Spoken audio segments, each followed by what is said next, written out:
I think we're on. Welcome everybody. When I say everybody, I don't think anybody's joined us yet. We were supposed to do this last night, but technology happened, it fell through. And so we're doing it today, but I didn't want to promote it because I didn't want to leave you guys hanging, but I thank you for hanging out last night. And anyway, we have Brian with us right here. Welcome, Brian. Thank you. Glad to see you're taking some precautions. When I'm in the house here, I really need to make sure that I don't get any other germs. I'm here with my son. We're on day, 20 something, and it's getting serious in here. So, I don't want to take any precautions. Okay, well, I don't want to take any precautions. It's an amazing look too. I mean, I think that's very fashion forward. Yes, I'm headed to the bank in a minute. So just for a quick withdrawal. All right. I can't see, so I'm looking to make sure that we're live. So anyway, thanks again. How's your quarantine going so far? It's okay. It's much like everyone else's, I'm sure. Wondering what you do with all this downtime. So I've binge watched all the shows that we all have, Ozark, The Tiger King. I've ran through every video on Pornhub. I've been locked out, and I'm here. I started crafting. We're making these paper airplanes. My son just built this, look at this stealth bomber. Wow. Got the paper airplanes going from White Wings, and I suggest this to all the kids out there. These are called White Wings, designed by Dr. Nino Maya, who built real airplanes. And what they do is they build them in paper first to see if they can fly before they start engineering them. And that's how this company was developed. And you get like 15 of them in a pack, and you cut them out and glue them together. And I got sticky fingers, which works when I go into the bank. See? All right. Jokes too, man. I didn't know you're doing a bit. I would have prepared something. I'm crafting. Sure. You Krauses are a crafty bunch. You and your son Jamin. Again, thanks for coming on. You're my first in what I hope will be these weekly celebrity interviews. So if you're watching either live, share it. Want to get as many eyes on this as possible. And also, before we disconnect here, I want to announce next week's guest, who is we're lucky to get. I mean, he's a great name, and he's worked with Brian before, and so we're excited to have him. And I'll announce that later on. But Brian, I've known you how many years now? Are we at the 7-year itch? I think we're past that. I think we're closing in on double digits. That's right. That's right, because we had the counseling moment that we went through, and we made it. You needed that. I didn't. I was fine. You're the one that requested that. This is exactly what brought up with Linda. Linda, for those of you who don't know, is our therapist. Okay, this is veered off in a direction I didn't prepare for. Okay, this is what happens when we've all been quarantined too long. I literally haven't even slept since last night. And I'm not kidding, because I stayed up trying to get that to work. Had to get up this morning, just played a poker tournament. But anyway, so let's dig a little deep. Let's get to know Brian. You grew up in Orange County, which is about, for those that don't know, about an hour south of Los Angeles. Beach community. And what was that like for young little Brian? It's funny. Orange County gets an interesting rap. Those of you that watch the OC or Laguna Beach, there's very ritzy areas, much like Beverly Hills or what have you. And Orange County's always been known as the Orange Curtain. It's a different community, and actually growing up down there, so far removed from Los Angeles. It almost felt like growing up in Middle America in a way. Except we had access to the beach. I didn't know much about Hollywood or anything. It was all about sports and seeing if I could fit in just like anybody else, and going through identity crisis and trying not to get beat up. I guess the other side of it was, we had access to the ocean and skateboarding, and we played sports all year round outdoors, which so many people around the country don't get. But as that led through high school and a year of community college, realizing how close I was to Los Angeles, the early days of my career, it was nice because I was able to escape Hollywood and all of that, and be able to go home and see my friends from high school or see my parents, and I had a bit of an escape. So it was nice to have that ability to get away from all of Hollywood and all that brings. And so I was down there quite a bit in my early 20s. So as we said, it felt like middle America, but you're not in LA, but you are industry adjacent. You're right there. It's in your backyard. At what point did you start considering, as a career in Hollywood, in front of the camera, something that you'd like to pursue? Well, it was never, at first I started doing like commercial workshops at 15. I'm doing like a little commercial thing, actually in Newport Beach, which is in Orange County. And that led to going to an adult workshop, actually up in Los Angeles when I was 15. And we'd drive up once a week. And I didn't really care for much of it. It was all about sports. And then I started getting into it. We found the Actors Workshop. They have an Orange County division, just like New York and San Francisco. And it was all film acting technique. And so I started going there at 16. And so for the next couple of years, I started getting really into it and away from doing the play in high school, because you couldn't do the play and play sports. So it was kind of, I guess I found my solace in film acting class, which I was going to twice a week for, a couple of years. I wound up going for like 5 years, but it was somewhere in my senior year, high school, I decided this was my way through college, and is that I wanted to go to UCLA and play soccer and do commercials on the side and kind of pay for my college by doing film and television. I never really looked at it as career wholly, but I knew I wanted to star in a film. And I remember my senior year, we had gotten a new drama teacher, and she asked the class why they were in drama. And as you can imagine, a lot of us have taken drama. What's the first answer? To meet girls, easy 100%. A, right? And so everybody was going along with these answers, and I don't know what prompted me, but I stood up and I said, I'm going to star in a feature film starring Brian Krause.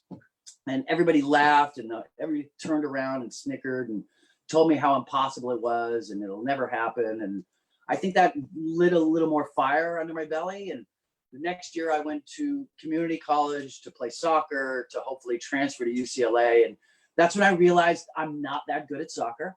And, I decided to give it my full attention to Hollywood, and got a job as a bellman in Newport Beach to make money. And I started driving to Los Angeles every time I wasn't working. I would find myself in LA and just literally walking in a casting director's office, it's dropping off my picture.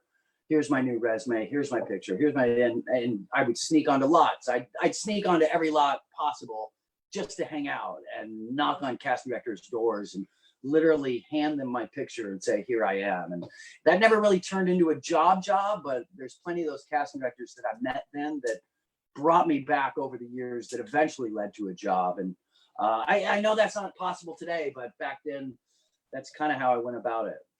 Well, it's much more difficult today because now it's just click, click, click, and you're dashing off headshots and resumes. There, you physically had to drive all over town and delivering them to all the casting offices, which, LA is very spread out. And to follow up on that, you wanted to play soccer. I know you were very self-deprecating, but Brian's a great athlete. At what point, when you decided, when you were going to do the acting and put yourself through college, because I've been in those rooms, and it's not easy to walk in there and start booking jobs. Where did that confidence come from to go in there and compete against people who've been training for their entire lives? People I'll tell you, from London, the Ivy Leagues. My late acting coach, Bob Adams, passed away a couple years ago, and his son's still running the class, the Actors Workshop in Laguna Hills. I wasn't even really supposed to join the class at 16. He wanted adults only. And after he met me, whatever, he kind of took me under his wing and kind of mentored me quite a bit. And the one thing he would always say, he said, you need to have enough confidence that you feel like you're a train going downhill without brakes. And he would constantly, as we know it today, Tony Robbins, Eckhart Tolle, these type of things of, just believing in yourself more than anybody else. And I just built this confidence, this raw confidence and belief that I can do anything I put my mind to if I just believe it and work towards it. And that, accompanied with working at the hotel as a bellman, when I walk into hotel rooms and there's people, they needed their stuff and they've had a horrible weekend, but you got to bust in that door and be like, hey guys, working for tips here. And you got to change the mood. You got to read the room and change the mood instantly. And I think that really helped me walk into the room. And so when I first started booking, here came this guy who could win the room from the bellman. And then I had all this confidence and zero experience, but I just knew I was going to do it. And eventually, and I really think people started to hire the confidence more than the talent. And that shows as, I know I've gotten better over the years, and, I know I've done some crap and whatever. And, but I think I initially was getting hired on confidence, just walking in and believing 100%. There's no way I was, and if you didn't hire me, whatever, we're on to the next one. And, there was no fear of failure ever. That's a remarkable thing. You hear it all the time, you read it, visualization, you got to visualize it, then go chase it. But to actually have that is amazing, especially at such a young age. And so at what point did you, did it start to happen? Like, did you actually get paid to be on set as a working actor? Well, I left school at 19 and got a new headshot, a new resume, put my thing together, started beating the streets. And within a month, I got my first commercial. And in that first year, I had done 4 or 5 jobs, had a couple lines on some shows. And I was like, yeah, I'll give it another year. And so I gave it another year and I worked exponentially more. And so really it was within the first month I started working, but within 2 years, about 2.5 years, I had accomplished my goal, and I was starring in a feature film, starring Brian Krause for a studio film. And it all kind of happened rather quickly in 2.5 years, but there was, honestly, it was a 7-year run of beating down the doors. So it's funny, it happened overnight, yet, there were 7 years of me like charging and studying and doing everything I can. And, anybody that pursues this, well, in any sort of industry, there is no overnight. I would go to class twice a week, 8 times a month. I do the weekend programs. I was going 10 times a month to classes, 3 hours a night. When we weren't in class, I was studying with my friends. We were practicing auditioning. It was all I thought about. I didn't go to parties. I didn't go drink beers with my friends. It was a 100% focus on what I wanted to get done. The partying came later. But, just putting my focus so much on that one thing, it really didn't leave much room for failure. In whatever respect that meant. But, I wasn't thinking about doing anything else. There was no fallback plan. This was it. When you were in the class, did you look around and say, you know what, I'm better than everyone else here, I know I'm going to be famous? Or, how did you get some of that from there? Like, no, did you know you were talented? I'm not asking you to, I know you're not going to talk about yourself like that, but did you know you were talented and you had the goods? So the confidence was based in reality. No, I knew I could do it regardless of anybody else. I look at acting is not a competition between myself or anybody else. It's only me. When I get up there, there's nobody trying to strike me out. There's nobody going, oh, mess up. There's no hand in your face when you're trying to make a basket. It's you in that room and you alone. And, I guess for me, I had an inner confidence that I can do this regardless of anybody else. You got to do you and I'm going to do me. And there really is no competition in acting and auditioning. There's 20 people that go in, but when you're in there, the other actors aren't on the door going, mess up. Well, you're in there. You have your own space. You get to do your own thing. And, for me in high school, I was always the little guy. I wasn't the star athlete. I didn't get the girl. I was kind of a loner. So I didn't have a lot of confidence outside of the acting world. And, and God bless Bob and constantly telling me, to believe in myself. And, it was this mantra that I kept saying to myself that I can do anything I set my mind to if I believe in myself. And I'm a train running downhill. And I would be in the car driving an hour and a half, 2 hours, 3 hours. And I just repeat it. So when I got out of that car, I was like, raw, bring it on. And, I try to implement that even today and draw from that, because I'm still auditioning just like everybody, whatever fame things have happened, you still have to go in and audition. And we're constantly fighting this in our own worlds. How do we have confidence in yourself? How do we believe?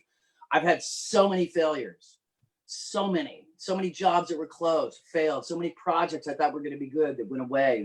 You're constantly barraged with failures as an artist, as a businessman. And how do you get up that next day and say, you know what, I'm going to do it. And, it's like Einstein said, there's no such failure. That's just one step closer to success. And it's that idea that, all right, I tried that. I did that. That didn't work. Let's go here. Bump, bump, bump, bump, bump. And it's a constant having to remind yourself that you're good enough and you're enough. I'm enough. I didn't have to try to do anything if I just believe in me. And then, that's the beauty of this industry. People ask, oh, you look like this, you're this. And it's like, there's an acting role for every type of person out there. And I think we see that more today with, people of all walks of life, all races, all creeds, all sizes, we just want to see real people doing real things. And, and that's what I've always believed. So, yeah, I never thought of myself as more than anybody, but more than enough for myself to give you myself. Yeah, well said, bud. You mentioned their first feature film. Was that I'm sorry, was that Sleepwalkers or was that Blue Lagoon? Well, the first one I did was The Return of the Blue Lagoon. This picture you see back here is actually a picture I had painted for me from a picture I took one of my last days on the island. And I had someone paint it for me quite a few years ago, and hangs in my house as a reminder of a beautiful place. So I did Blue Lagoon, and then the next year I did Sleepwalkers. Well, way back in the early 90s. the 1890s. The Blue Lagoon. That was quite an ordeal going through casting, and people don't understand how stressful that can be. You don't just go audition once; you go back for another audition, and each callback gets progressively more important with more important people making the decision. So a movie like that, the sequel to The Blue Lagoon, which was a big hit, what was that process like for you? Well, I had heard about it initially, that they were making it, and they were doing a nationwide search for somebody that looked like Christopher Atkins. And they had seen thousands and thousands of people already before I even got a call to go in. And then once I went in, it all happened quite fast. I went in, they were like, oh, you great, come back later. And then I think the next week I went back, and they were doing a test with 3, 4, 5 of us that wound up getting paired up and matched together. Funny story that Holly Marie Combs from Charmed was actually in the final running in that, and then someone else, Chris Young, who I wound up working with later. So people that all went on to do things for sure, and it was, how funny that would have been if Holly and I were Blue Lagooning together. I had Charmed. We'll get to Holly for sure. But it all happened really quick, and honestly, for those of you that know Christopher Atkins, I literally could be his brother or his son for sure. Us next to each other, and I think that more than anything got me the job, is that I pretty much look like Christopher Atkins' child, even though he's only 10 years older than me. So bizarre. And you've met Christopher Atkins through the years, right? I have quite a few times. I actually played baseball in a men's league with him a couple years back. Okay. Great athlete, great human being. Yeah. Cool. So what was, once you actually got the part, and what was that like? Did it meet your expectations that little baby Brian in Orange County dreamed of, or were you just so expecting it so much it just seemed like another everyday? Well, you know, like I think I said, I had so much confidence and no skill. So We had some skill. Yeah. Oh, yeah. But I was way out of my league. This was much bigger than anything I had done. You know, I had done a little commercial where you're there for one day or say one line. And now I have a whole script. I didn't know what I was doing. I didn't even know where to stand. A mark, a thing, look over here, over the shoulder. I mean, all these things were, you know, nothing you really train for in class. And so I was a little blown away. You know, I think the thing that scared me the most is that I was going to be in a loincloth running around pretty much naked, you know, and me. Is that a usual Saturday night for you anyway? Well, now, but you know, I was so shy back then. I played water polo 1 year and we had to wear Speedos, and I didn't go back for my second year because I was like, well, I ain't wearing no Speedo. But then you did in front of. Hey, check it out, people. So, you know, the modesty, it stripped it away, that's for sure. But it was, you know, it was beyond my expectations. Going to Fiji in 1990, we were on an island called Taveuni, which is known as the Garden Island. And back then there was maybe 2 hotels on the island. People still live in huts and fish and farm and live in villages. And that was probably the most eye-opening experience to be at that age. I went by myself at 21 and, you know, never really been away from home by myself, and to go there for 3 months and meet people that lived off the land. They shared a shirt when they went to town between 5 men. You know, they lived in the ocean, and they were the happiest people I had ever met in my life. And you know, they didn't have a dime to their name, but they were so happy. And that really changed my perspective on Hollywood, on people, on money, on success, on all of it. And it took a while after I got back to, you know, it was a little depressing coming back to this world we live in that, you know, is all about materialism. It stuck with me forever. And I actually, this last year, filmed in Fiji and had a chance to go back. And I went back to the village looking for people and to share my experience. And I took some tokens from the movie, and, you know, just to go have my blessing. And I mean, just knowing the story, like they presented you with something, and you returned it, right? To the. Yeah, I was given a belt that I wore in the movie. And I've hung it around and kept it forever. It's this belt I wore where I get married. It's this beautiful, intricate piece of clothing that one of the native ladies had made, and it's got shells, and it's all woven with. They take the fiber of a coconut and they turn that into rope, and that was all that rope. And this lady spent days and days and days and weeks building this thing, and, you know, here I left with it. And so I took that back with me and I took it to the village. And the lady has passed on since then, but there were people who knew of it. And there was actually a lady sitting in this village.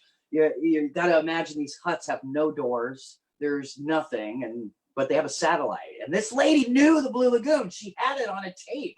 And I was like, oh my gosh, so you know, that's me. And I told her what the village looked like, and we talked. And at the end of it, I was like, you know, nobody deserves this more. And, you know, to you, and I gave them kava, which is a drink they drink and kind of a customary thing. And it's made out of a root, isn't it? A sugar root. It's a root. They make it into a powder, and you stir it up and make like this mud water. And it's all ceremonial type of drink. So I offered kava, and then I offered this, and I said to the village, and she was so grateful. And then I went off to this other village and did the same. I had taken a bunch of clothes from my closet down there because I know they're always in need. And I took a bunch of clothes and a bunch of food, and I wound up meeting the chief's daughter and granddaughter from when we made the movie, and she wasn't allowed to be there, but she remembers us, and she was like, "Oh, come on down." I said, "I don't want to interrupt," and we talked, and she added me on Facebook, and wow, that's serious. and she said, "Come back. This is your." I mean, it was just a beautiful, beautiful moment. And, the people at Taviuni, or if any of you get a chance to travel anywhere in the world, I highly suggest Fiji, because the people are full of love, and I've never seen anything like it anywhere I've ever been. And you would know, because I know just in the last year, I mean, I was with you in New Orleans, Chicago, St. Louis. You went to Fiji. Where else have you been just in the last year? Australia, Gold Coast, Melbourne, been to Belgium, France, Amsterdam, Riverside. I was in Riverside. Oh yeah. Brian's very rarely in the United States. So you did that, and you ran around on the beach with Mila Jovovich. That's a rough way to get indoctrinated into the business. And then how long after that was Sleepwalkers? The very next summer. So Blue Lagoon wrapped up. It was all Columbia Pictures, which became Sony Pictures. So then that next year, they were casting for the Stephen King Sleepwalkers. And because I was under contract kind of guy, I was brought in for this movie. And so, it happened the very next year we filmed Sleepwalkers, the next summer. So when at this point, you have two major studio films under your belt. You've been on the billboards, you've done the whole thing. Did you go back to your high school and did all those kids that laughed at you and just to flaunt it a little bit? No, I wish. Maybe that's what Facebook is for today. I don't know. I mean, it didn't take us a couple of years, right? But Sleepwalkers was, it's quite an iconic movie. It was one of Stephen King's, was it his first studio film? Well, there was no book. It was the first feature film that he wrote expressively as a script for a movie. There's no book, there's no short story. He wrote a script. Okay. And so at that point, you're, had you moved, like you're living in LA now, and right. You have the two movies under your belt. Where did we go from there? Like, was it, from there, I was living with, actor friends and what have you. And, I think, where do we go from there? I mean, do we tell the whole story? Man, it's the Brian Krause show. I mean, it's a family program. We don't want to talk about, I'll tell you this. I honestly, studio movie, this, that. It was a lot of, I was at the top of the game, and Hollywood's like this record. It spins around, and the closer you get to the edge, the easier it is to get spit out. So trying to stay in the center is what it's all about. And you start deviating, you start to go to a party, you do this. The more you get away from your focus, the easier it is to fly off. And I started experiencing that a little bit, and I left Hollywood and moved to Newport Beach with a friend of mine who's now a lawyer while he's studying. And I got out of Hollywood for 6-8 months and just kind of reset, if you will. And then after that, I booked a job, a Smokey and the Bandit job, and I was gone for 6-8 months. And that's where I met my ex-wife. And I came back, got married, and life kind of changed for me as far as what was important. And I know there was what year did you start on Charmed? 98. So I know between then there was tons of jobs. You went to New York and were on a soap opera for a while. Right? Oh yeah, I forgot that. Things we try to forget. I'm here to remind you of your own career, man. So we're quarantined, man. I can't barely string two sentences together. So what was that like, living in New York, being on a soap opera? Well, it was at that point when I went and did the Smoking the Bandit, came back and moved in and was getting engaged and got married. And it was like, what am I going to do? Am I going to go back to school? Am I going to continue doing construction? Like, I got a family now. What am I going to do? And it's funny. My wife had said, whatever you're going to do, just fucking do it. And I was so pissed. I'm like, I need you to hug me and coddle me and tell me it's going to be okay. I'm an actor. And she was like, you know what? Get off your ass and do it. And I was like, all right, this takes me back to when I was 18, 19. Like, I got to put this back in play. And so I made a list of goals, daily goals, weekly goals, monthly goals, yearly goals, career goals again, and started working toward it. And on that sheet was possibly, get on a soap, become a recurring on a TV show so that for I can become a regular. So it was the idea that I opened myself up to all work. And then in a couple months later, next thing you know, I'm going in for Another World. Boom, I booked it and we moved to New York. And I was there for, signed a 5-year deal, wound up doing 6 months. And then I had to move back. And I thought it was over.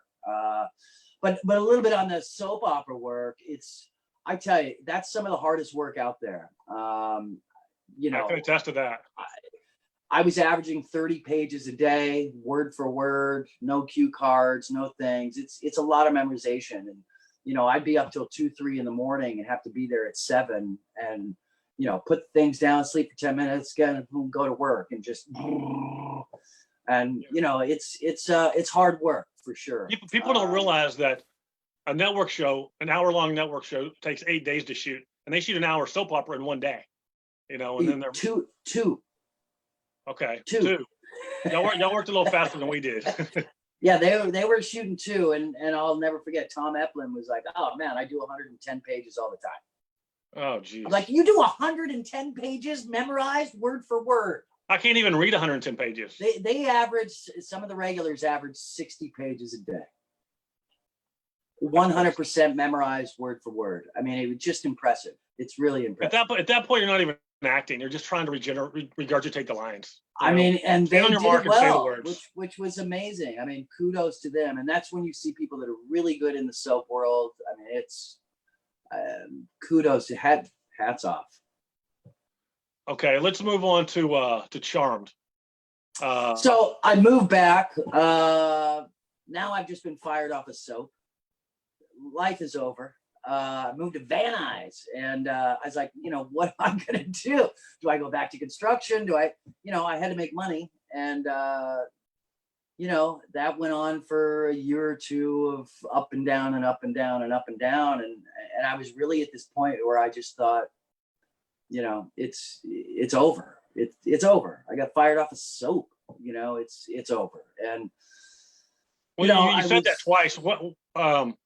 So you were under contract and you just pieced out and went back to LA? Well, in a soap opera contract, you're there for a year, but they have options every 6 months. Sure. And so at the end of my 6 months, they decided not to pick up my option. They actually brought back the gentleman who originated the role, and he wound up doing the last 2 years of the show as Another World went off the air. So they brought back the guy who started it, and he kind of bookended the show, which was nice. I think Another World did a 40-year run, something like that. Jeez. Yeah, it's a shame all those soaps getting taken off. It's it is a shame. There's just a handful left. So anyway, came back. Feeling like they didn't even want me there. Who's gonna want me anywhere? And I just went back to construction, and I was driving a pie truck, and I worked in a restaurant, and I was doing whatever I had to do, roofing, electrical, retrofitting, and, just trying to make $100 a day to put food on the table. And that's when the audition for Leo for Charmed came along. And, I literally crawled out from under a house that morning when I went in and booked Charmed. There I was, all grubby and dirty, and just kind of like, wow, whatever. And, it's I gotta say, it's luck, just that I got called in, and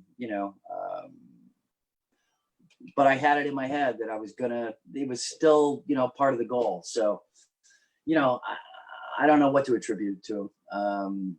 Having faith that it would work out, confidence that I could do it, and not being bitter about it, I think helped. Yeah. But when you went into Charmed, did you know it was going to be as big a show as it was? Was there a buzz about it, or was it just another pilot that you didn't know what was going to happen with it? Well, the 90s were very good to Aaron Spelling. And obviously the late 20th century. I mean, from Dynasty and Dallas, and everything he touched turned to gold. So we had 90210, then we had Melrose Place. So he was pretty hot in the 90s. So for him to come out with this pilot, 3 women, whatever, nobody really quite knew what it was, but you knew it was going to do something. And it had Shannon Doherty and Alyssa Milano and Holly Marie Combs. And it's like, okay, that's a pretty good lineup. You had no idea, but you knew it was going to be a decent start. I had no idea it would turn into what it has turned into, and it's still airing today, and it's afforded me the ability to travel the world and meet fans. And if you asked me back in '98 if that was going to be the case, I would have never believed it. Well, you went in; it was a guest star, right? Or what? I went as a guest star, possible recurring. So remember, a couple of years ago, I wrote that on my list: possible recurring to become a regular. And I was like, okay, here we go, possible recurring. I got 3 episodes to turn them on, and and I would stay up at night and I'd go through every single line. Okay, different ways to say it, how it could play, how are they going to look at me, how will the audience look at me, how will Holly react to me if I say it this way, this way, this way. And it's not how I like to work. I like to be free and never have choices that are embedded for when I get to set. It could go anywhere, but I kind of knew that if I'm going to stay on the show, the audience is going to have to like me and root for me in a certain way. So I kind of played it, I just brought it a certain direction. And, thank God Holly played right into it and played off of it. And, that led to 2 more episodes and then 2 more episodes. At the end of the first season, I did 7. And then they brought me back the second year, and I wound up doing, 7 of the first 10. And then they made me a regular to start the second half of the season. And man, I stayed on till the end. Lucky. Well, and, how was that show? I mean, there's you have 3 established actresses, all very strong-willed. Was that difficult for you to navigate as the male lead working? It was essentially initially their show, and now you're coming in as a male lead. Was that difficult at times? Well, I tell you, it's my career, unlike a lot of people's. I've been surrounded by women as leads since the very beginning. I started with the Ann Jillian show, where she was the main star and kind of she was the boss. And then, to do the Blue Lagoon with Mila Jovovich, obviously a huge star. Then Sleepwalkers with Machen Amick. And then to get on the set with Charmed, it just made sense that these women were the leads. Now, that being said, in the early 90s, for a woman to get to that point, to be the lead, to be the star, it was much harder than for men, and they were up against it. And this is kind of the Me Too part of the movement, is that, the producers, the money, men don't like being told what to do by women. And, what I had noticed with Shannon and Holly and Alyssa and these women, it's like they were extra confident. And not only that, they worked harder than any of the man counterparts. And they had to, and they did. And so that taught me that I needed to come in prepared and kick ass and not mess around anytime ever, and be prepared and ready to go and match their level. So it taught me a lot of what hard work meant and confidence. So yeah, I went to set 100% prepared because I knew they were bringing it every day. You mentioned, them all being independent, confident women.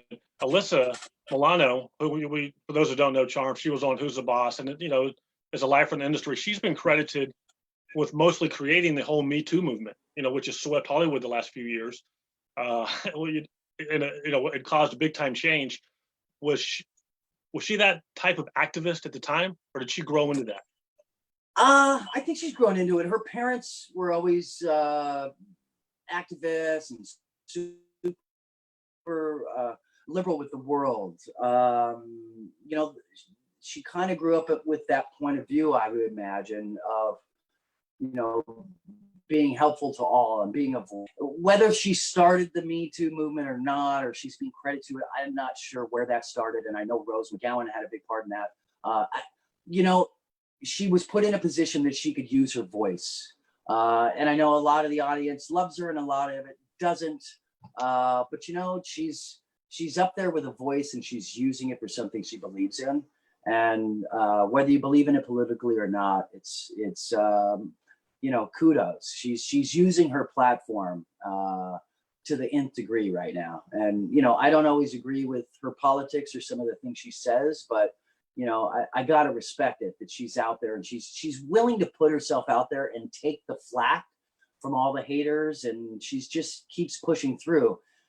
Believe in it or not, or like her politics or not, you got to respect the resolve 100%. And I know you don't like talking about it, but I know we get to the heart of it on the Dale Wade show. So we're coming at you. Here we go.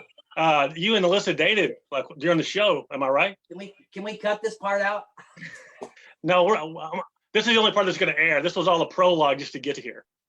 Ah, gotcha. Yes. So answer the question. I was married to Piper, and on the show. Phoebe became available after I got divorced, and you know, who was Leo to say no? You know, it was very short-lived in between season 3 and 4, and you know, I think we both kind of realized it's like, all right, this show's going to be going. What if, you know, it just, you know, like they say, don't where you eat. So we kept it together. We wound up doing another 5 years, and you know, maintain a professionalism and friendliness, and but it was, you know, maybe not my best decision. Why is that? Well, just, you know, I think it makes it awkward for other people in the set and the workspace, and you know, especially in our industry, where, you know, people seem to, it's a lot like high school. So it didn't help the situation. It didn't make it worse, but it was, you know, it was awkward. And I think if you asked Holly, she's like, all right, you just kissed Alyssa, now you're coming on to kiss me. It's a little weird. Did little boy Brian in Orange County used to watch Who's the Boss, dreaming someday I'm going to date that woman? Was that in the agenda? I don't know there was. I definitely watched. And I was like, oh, I'm joking, man. That was a joke. Yeah, I had met her well before Charmed, all of the girls. So it was, you know, they were always out there on the radar, but it was nothing, you know, I was a married man, so. Sure. To be clear, you were married to Piper on the show. And did you know when you were shooting? Because like you said, it's still showing all over the world. I know you do autograph shows in virtually every major city in the world, and Charmed is a big hit everywhere. At what point did you know that it was going to be, and you and Piper turned into such an iconic couple, at what point did that really explode? It really wasn't until off the show. You know, we finished our run in 2006, and the show was popular while it was on and what have you, but it really wasn't until we got into syndication, and it started airing twice a day on TNT and the We Network, the O Network. I mean, it's been on so many networks twice a day, every single day for I don't know how many years. So really it was syndication and Netflix that I think it's given us more exposure since we stopped filming this show than while we were on it. And not only that, Comic-Cons have exploded in the last 15 years. That wasn't really something that existed at the beginning of our show. There were some people that were doing it, and it was mostly the Star Trek people. And I know the 90210 kids would do it, and you know, soaps would have their go greet and meets, but it wasn't something like it is today, where you get, you know, 20 actors from 20 different shows and, you know, go out. And that's really been, boy, probably the last 6-8 years that we've been doing it. As we start to wind it up here, I know, you know, you got your son there. We're the shutdown that we're on, you know, everybody's out of work everywhere. We're all in quarantine. How do you foresee like the changes in the business that this is going to cause? What kind of changes can we look forward to when we do get back into production? Well, I think you're going to see a rush for people to get content. We've watched everything. I've watched everything. We've ran out of content, people. Well, I'm talking like the on. shooting experience. Are we going to be wearing masks on set? I think it's all going to change for all of us everywhere. I think you're going to. How do we come out of this and go back to the dirty world we lived in before? People are going to insist on hygiene, from getting up at the restaurant to sitting in the stands at a sporting event, to going into the doctor's office, going into a grocery store. I think, after weeks and then potentially months of this, we're all going to be a little scared and maybe a little more aware of how hygienic we are. So that being said, what is it going to be like the next time you go to a concert, a restaurant? I think cleaning protocols, social distancing, those things are going to still exist. It might take us all as humans a little bit before we get too comfortable of being close. So that being said, on a set, I take off this shirt, I put it back on, I put another one on. Where did it go in that transfer? I need to know that it's been, sprayed and things, and who touched it and where it goes. And you see that with pieces of equipment or sound stages, from cameras to props to everything. New protocols are coming your way in every industry, and I don't think there's no way to avoid it.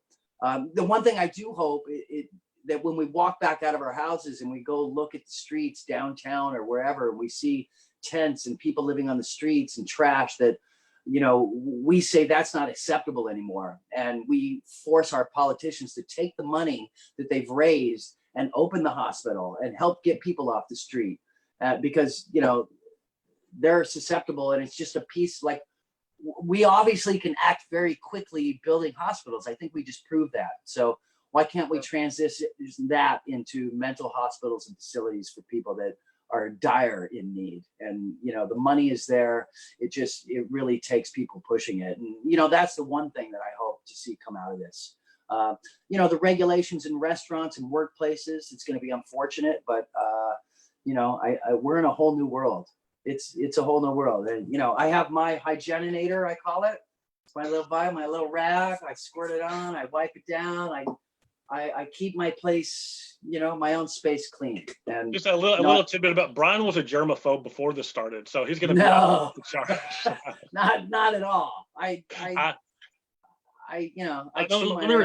compared to me, you are. Compared to me, you're a germaphobe. I'm a slob, so it's a good fit. But Brian, I think we're all kind of aware now, which is nice. Sure. Yeah, it's going to be a changed, different world for everybody. And man, I just want to thank you for taking the time. Sorry about last night, everybody, and to Brian. Zoom crapped out. I don't know if it was on a Friday night. I was too busy for Wi-Fi, but I tried for hours. And thank you for people that tuned in to watch this. I didn't announce it because I didn't want to promote it and have people waste more time. Next week's guest, I don't know which day, possibly Friday. And I will promote it, but it's going to be with a disclaimer that in case Zoom messes up again.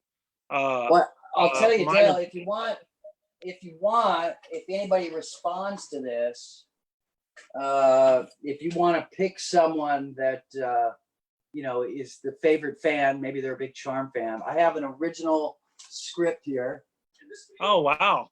And I'm willing to sign that and send that out if anybody wants that, to the #1 fan of your show here, Dale. I've got a bunch of them. So this one is The Fifth Halliwell, season 4, episode 16, written by Krista Vernoff, who you worked with as well. Yeah, I worked with her on Shameless. Yeah, that's fantastic. Krista Vernoff. She well, we won't get into her. She produced what she produced. What's on now? Well, Grey's Anatomy. Writer, Shameless, Grey's Anatomy. And Grey's Anatomy. Well, that's very kind of you. I didn't know you were going to do that. What we'll do is everyone that shares this, I'll pick it out of a hat, and I'll have a witness. Okay. So whoever shares this, I'll pick one of you at random, and we'll ship out this charm script, autographed charm script that Brian was just so nice to give away today. And our guest next week is a guy named Michael Kudlitz. Now, if you don't know his name, you know his body of work. I mean, he's not only is he one of the best actors in Hollywood, and anyone will tell you that. Any actor, any crew member, not only is he a great actor, he's a heck of a nice guy. Band of Brothers, he was Bull Randleman on Band of Brothers. He went on to star in Southland, and there's a lot of Southland fans out there. And not most recently, but recently, The Walking Dead, Sergeant Abraham. So Google Michael Cudlitz if you're not aware of him, because he's going to join us next week. And Brian, you worked with him many, many moons ago, did you not? I did. It would have been 1992, 93. We did a movie called The Liars Club.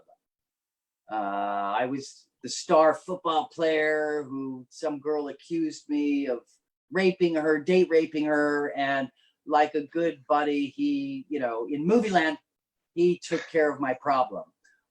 We wound up going to jail for it in the movie. But yeah, he was my good buddy who had my back. What kind of convicts am I having on the Dale Wade show, man? Yeah. I didn't know You're going straight to the top. We're not courting controversy here. But I agree, Michael Cudlitz, one of the great guys, super humble, the same kind of story, a journeyman, doing whatever it took to survive. I know he did different jobs, work construction, and he just kept at it. And, look at that. He's a few shows under his belt and just killing it. And, I'm a big fan. Nobody deserves it more except for Brian. Brian and Michael deserve it the most. But he's also a great guy. And so he's going to join us next week, and watch my page. I made my page public now for the whole time I've had Facebook. It's been private, but you can follow and friend me now. And so share this if you want to win an autographed charmed script from one of my best friends, Brian Krause. I love you, Brian. Thanks for joining us, man. Have a good Love you, Easter. Dale. Thank you. Have a good Easter, everybody. Take care. Happy Easter.